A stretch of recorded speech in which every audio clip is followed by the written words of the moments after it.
We're the Carney family, and we've been members of this church for 14 years.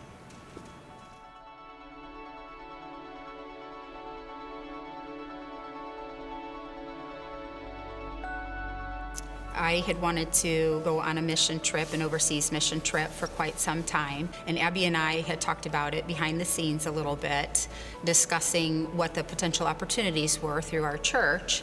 And little did we know, Haiti was going to be one of those upcoming opportunities. I just remember my mom preparing me for the worst.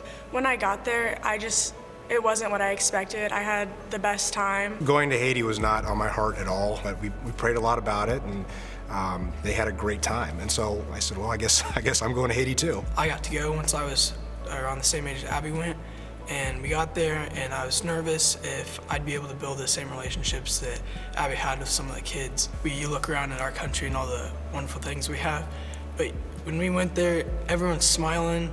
We're learning handshakes with them and doing all this fun stuff and laughing and having a great time, and it's unbelievable how happy they are just to have you there with them.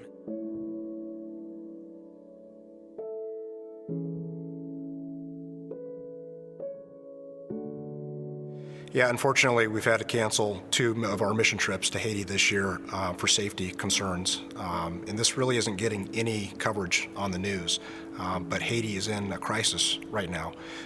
Things are always challenging in Haiti, but it's unlike anything that we've seen in years. Haiti's not getting fuel, and fuel shortages are leading to high inflation, and food is scarce, and the inflation has made food very, very expensive for people.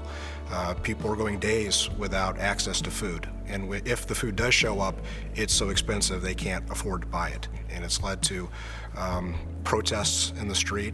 Sadly, some of these protests have turned violent, and there are armed bandits roaming the streets, holding people up and stealing from people. They're setting up roadblocks. People can't travel safely. People are afraid to leave their house. This is a humanitarian crisis for sure in Haiti right now.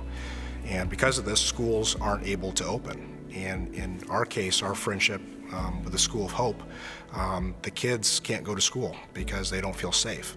And when they don't go to school, they don't learn, but they also don't eat, because usually their one meal a day is at the School of Hope. So our church has a great relationship with the School of Hope in a small village called Sous-Regal, and the contributions that we've been sending them have been helping to build a guest house that mission teams can stay at, that adults in the community can come to and get education, learn a trade, things to better their life. But because of the crisis right now, all construction has stopped on the School of Hope, and the School of Hope charity has completely redirected all of its funding to helping just buy food for our friends there. It's a hopeless feeling, and the fact that we can help them in this spirit of Christmas is providing hope to people in a very, very dark place in the world right now.